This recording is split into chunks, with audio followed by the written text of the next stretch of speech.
mais uma lição diária para o seu coração. Se você está chegando agora e ainda não se inscreveu, inscreva-se, amigo, não custa nada.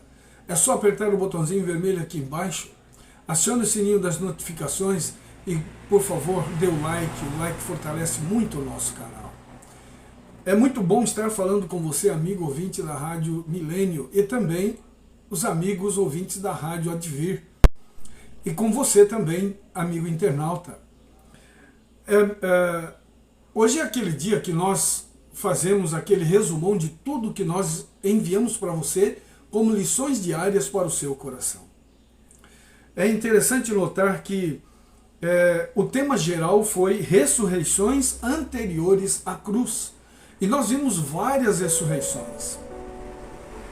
E o verso bíblico que acompanhou está em João 11, 25 e 26, que diz: Então Jesus declarou: Eu sou a ressurreição e a vida. Quem crê em mim, ainda que morra, viverá. E todo que vive e crê em mim não morrerá eternamente. Você acredita nisso?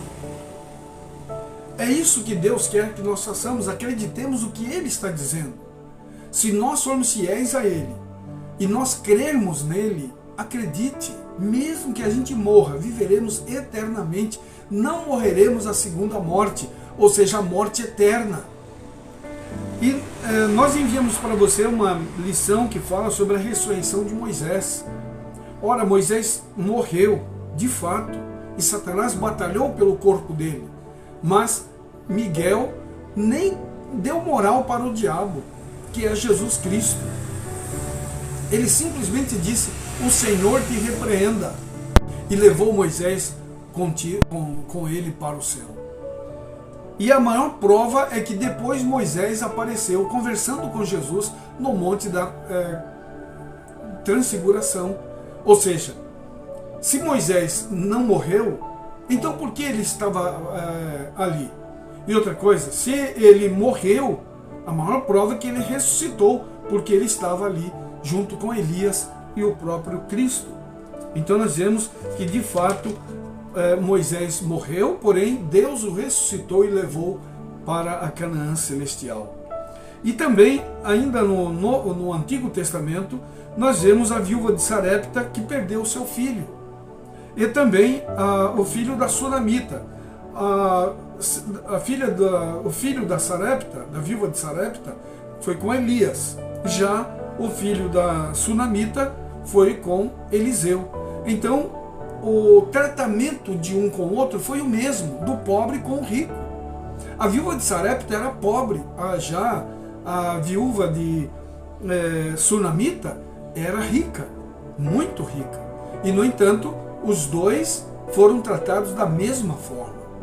E mais interessante, que eles correram até o profeta, exigiram então agora, aliás, uma só reclamou, a outra exigiu que o filho fosse ressuscitado. E é interessante que Deus assim o fez, exatamente porque isso estava prefigurando a segunda vinda de Cristo lá no futuro, e onde todos os mortos em Cristo, desde Adão, seriam ressuscitados para a vida eterna. E também no Novo Testamento tem o filho da viúva de Naim. Ela não foi procurar Jesus. Ela não estava reclamando: olha, eu quero meu filho de volta, tal. Logicamente estava chorando, reclamando a sua perda. Porém, Jesus se aproximou. Não chores, disse ele. Ele dorme e ele vai ressuscitar. E Jesus então tocou no esquife. Olha que já existia caixão naquela época.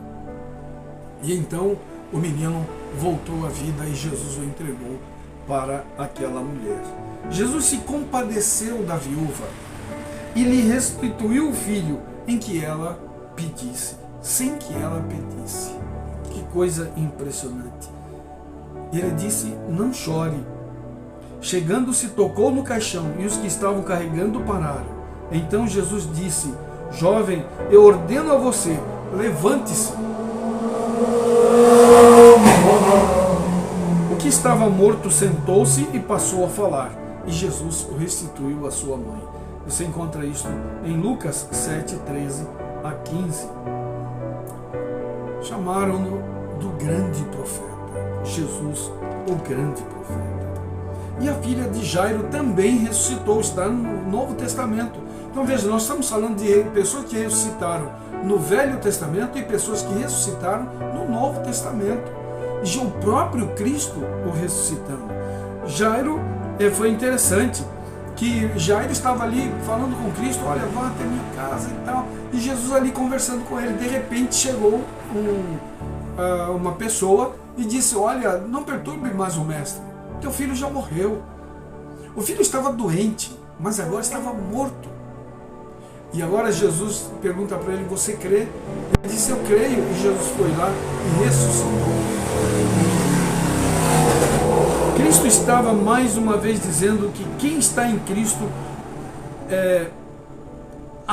nem a morte o fará separar dele. E compara também a morte com o sono. E esse sono profundo e inconsciente. Que coisa tremenda, não é? E depois também houve a ressurreição de Lázaro. Isso aqui foi bem interessante, porque Jesus era amigo de Lázaro. Jesus era amigo de suas irmãs Maria e Marta. E o mais interessante é que Jesus, quando passava por Betânia, ficava na casa deles. E eles, ali ele comia, dormia, era como se fosse a família dele também. Chegou a notícia, olha, Lázaro, teu amigo, está doente. E Jesus começou, tipo assim, a gente poderia dizer, começou a enrolar para cá, para lá, conversando, indo e fazendo. E todo mundo apavorado, Lázaro estava doente. E Lázaro era amigo de Jesus. Mas passou-se um bom tempo. Lázaro morreu. Jesus ainda demorou um tempinho para ir até Betânia. Mas então decidiu ir. Quando chegou lá, Marta encontrou-se com ele e disse, olha, se o senhor estivesse aqui, Lázaro não tinha morrido. Da mesma forma falou Maria. Mas Marta já entendia que quando as pessoas morriam, eles seriam ressuscitados por volta da segunda vinda de Jesus. Interessante, né? A mesma Marta que um dia reclamou para Jesus, Senhor, mande que Maria me ajude com as coisas aqui. E Jesus disse, olha, Maria escolheu a boa parte. Mas Marta, mesmo trabalhando, ela estava prestando atenção nas aulas que Jesus dava. E então agora Marta sabia que quando a pessoa morria, porque Jesus disse, olha, Lázaro está morto, mas eu vou ressuscitá-lo. E então Marta disse, eu sei, Senhor, que lá no futuro, na segunda volta do Messias, então ele vai ressuscitar. E Jesus disse, não, é agora, eu sou a ressurreição e a vida. E Jesus foi lá e deu a ordem, Lázaro, sai para fora. E Lázaro saiu para fora. Que coisa impressionante. Todos estavam ali, estavam assistindo, eram testemunhas de que Jesus estava ressuscitando uma pessoa.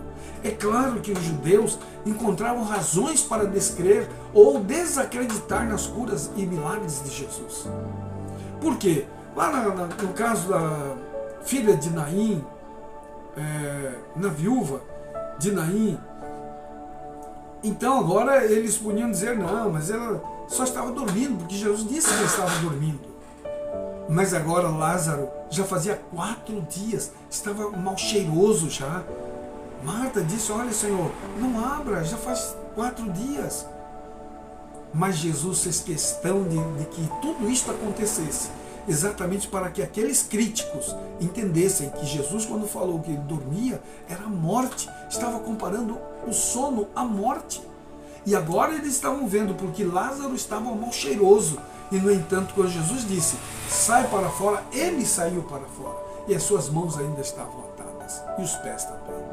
E Jesus então disse, desate-os para que ele vá. E então, aqueles também foram testemunhas de que de fato Jesus podia e tinha poder sobre a morte. Quando Jesus chamou Lázaro para sair da sepultura, ele obedeceu. Surpreendentemente, tudo o que o mestre teve que fazer foi falar. Mais uma vez, assim como no relato da criação, Jesus simplesmente falou e houve vida. Assim como Jesus criou o sol, a lua e os animais e os seres humanos, nesse caso, Jesus criou a vida novamente. Ele ressuscitou e, portanto, recriou. O pecado e o mal, em contrapartida, destroem o que é o oposto da criação. Eles destroem o belo e o bom da criação de Deus. No entanto, o Evangelho é a grande notícia de que Jesus morreu por nós na cruz para que tenhamos a vida eterna. Ele ressuscitou dentre os mortos, sendo ele as primícias dos que dormem. 1 Coríntios 15, versículo 20. Por causa de sua ressurreição, é possível haver a ressurreição de todas as outras pessoas. A ressurreição dos justos para a vida eterna. Acredite, amigos. Quando lhes disseram que Lázaro estava doente, Jesus disse aos discípulos: essa doença não é para a morte, mas para que a glória de Deus, a fim de que o Filho de Deus seja glorificado por meio dela. Você encontra isso em São João 11, versículo 4. Embora Lázaro tivesse morrido, foi uma morte temporária, pelo menos naquele momento. Jesus foi glorificado pela morte de Lázaro, porque todos testemunharam seu poder para dar vida, pois Jesus derrotaria a morte na cruz. Consequentemente, ele poderia ressuscitar outros, mesmo antes de seu próprio sacrifício, por causa da cruz. A Bíblia aplica o sacrifício do Cordeiro desde o início da vida, pois proclama o Cordeiro imolado desde a fundação do mundo, conforme está em Apocalipse 13, 8. O sangue do Cordeiro tornou possível as ressurreições. Era o sangue do Cordeiro que simbolizava a morte de Cristo na cruz e a ressurreição de todos os justos, quando Jesus voltar pela segunda vez. Qual é a ressurreição que você quer participar, amigo ouvinte? Na primeira ressurreição, que estará os justos e serão levados para o céu e nunca mais conhecerão a morte? Ou a segunda ressurreição depois do milênio, onde as pessoas vão ressuscitar os ímpios que não obedeceram os mandamentos, serão queimados com fogo e enxofre para nunca mais voltar a viver? Eu creio que você quer a primeira morte. Você quer a primeira ressurreição. Ainda que morramos nesta vida, nós iremos ser ressuscitados para vivermos com Ele eternamente. Pense nisso. Vamos orar. Obrigado, Pai, porque o Senhor nos deu as Escrituras Sagradas. Ajuda-nos, que o Deus Espírito Santo nos incomode, Pai. Que Ele nos leve a ler mais a Bíblia, a orar mais a Ti, confiar em Ti. Tem misericórdia de nós. Abençoe todos os amigos ouvintes da Rádio Advir, da Rádio Milênio e também todos os amigos internautas. Ajude-nos para que possamos, ó Deus, ao crer na Bíblia, possamos entender que mesmo que morramos esta primeira morte, ainda viveremos para vermos a Ti em poder e grande glória. Tudo isso te pedimos e já te agradecemos em nome de Jesus. Amém, Senhor. Amém. Você pode continuar nos ajudando um pouco mais. Quem sabe você é amigo ouvinte da Rádio Milênio, você é amigo da Rádio Advir, vá até o YouTube, clique lá, lições diárias para o seu coração e se inscreva. Ajude-nos a chegar a 300 inscritos. Por favor, é isso que você pode nos ajudar. Adquira também o livro Mulher Virtuosa, quem achará? É só você clicar aqui na descrição, estão todos os contatos do autor, o doutor Esmeraldo Tertuliano. Vale a pena adquirir. Fala a vida de uma mulher que cheia de vitórias, embora em situações muito difíceis. Deus deu vitória a ela e pode dar a você também. Adquira, vale a pena. O Senhor te abençoe e te guarde. O Senhor faça resplandecer o seu rosto sobre ti e tenha misericórdia de ti. O Senhor sobre ti levante o rosto e te dê a paz. Um forte abraço, até o próximo vídeo.